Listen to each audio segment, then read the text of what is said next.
Leftist Sangi Librandu Bhakt Vok. In the light of the recent protest, I have very lovingly heard all of them, and I'm pretty sure you must have too. So today let's understand the context behind them, क्योंकि एक इंसान के लिए सब तो use नहीं हो सकते. Let's start at the very beginning. It's 1789. The French Revolution against the monarchy has just begun. In the French Assembly, those who supported change, more power to the people, less power to the king, they sat on the left. And those who wanted to preserve the existing order, yea to the kings, they sat on the right. And this is where the basic distinction comes from. So over the years, left became associated with ideas of change like greater equality, workers' rights, separation of state and religion, etc. etc. And the right became more associated with markets, private property, individual responsibility. And now this is where it gets interesting because there's no watertight division.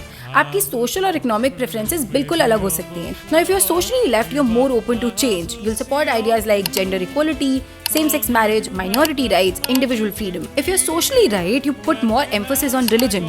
आप रीति रिवाज traditions को preserve करने को अपनी priority समझते हैं. If you economically left, you support ideas like welfare schemes, public distribution, कि गवर्नमेंट को इंटरवीन करके एटलीस्ट बेसिक नेसेसिटीज जैसे रोटी कपड़ा मकान तो इंश्योर करना ही चाहिए.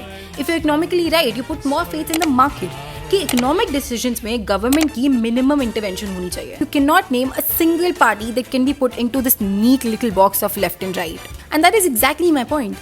The political spectrum of left-right hasn't exactly disappeared, but politics has grown more complicated than a single straight line. In fact, a lot of political scientists actually believe that it's a horseshoe. But that is something we'll maybe discuss in part 2. What is more important right now is to understand what these labels actually mean and stop using them at all.